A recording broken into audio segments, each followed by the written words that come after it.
Have you ever wondered how cats and apparently squirrels always seem to land on their feet? I mean, seriously, they are the ultimate animal acrobats. I did a bit of digging and I discovered that the way cats manage to land on their feet is called the riding reflex. Cats can actually turn themselves the right way around during a fall in order to land safely on their feet. They can even do it blindfolded.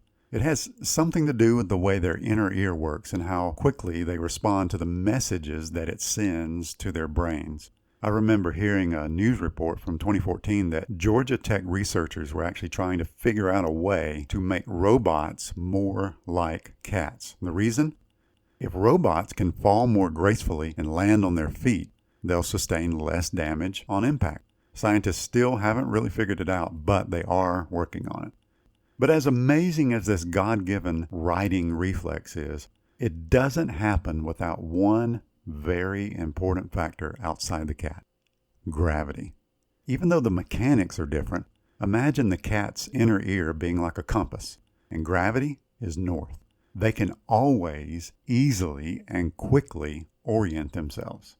In fact, whether we're talking about a cat or a gymnast or a robot or me and you, physically landing on our feet requires being tuned in to that one monumental constant called gravity. You take away gravity and everything goes haywire. I actually saw a video one time of researchers who had taken cats into space to see how they would react. Those cats had a really difficult time figuring out which way was up. It was actually kind of pitiful to watch. You see, gravitational pull is something everything on Earth feels very, very strongly. But what do you suppose would happen if gravity suddenly shifted? Right now, gravity seems to pull everything towards the center of the Earth. But what if that center of gravity were suddenly somewhere else, even just a few degrees off? I'll tell you what would happen. It would be utter chaos. Not just for everything on Earth, but for the Earth itself. Okay, enough science. Here's my point. I hear an awful lot of talk these days about the hypocrisy of this group or that group, of this leader or that leader, or the hypocrisy of the left or the hypocrisy of the right, blah, blah, blah, ad nauseum. Now, to be fair, there probably is plenty of hypocrisy to go around. For example, if someone were to say inexplicably how much they hate that, quote, awful rock and roll music, end quote, but then secretly listen to 80s hair bands when they were alone, well, they'd be true hypocrites. Why not just embrace the rock, right? But I digress. I think in the case of most normal people, what we often see only looks like hypocrisy. They aren't usually hypocrites in the truest sense of hypocrites, but they are truly misguided. What do I mean by that?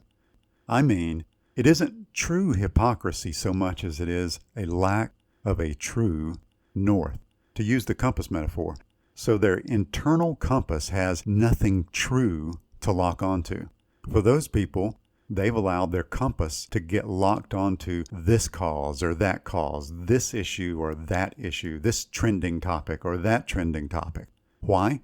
Because they feel very strongly about those things right now.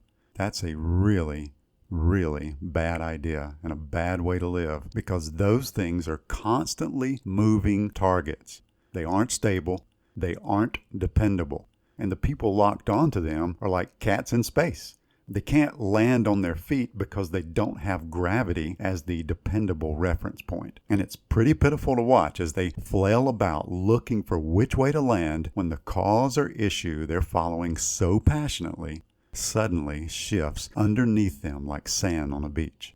In Matthew 7, Jesus said point blank, "Everyone who hears these words of mine and doesn't act on them will be like a foolish man who built his house on the sand.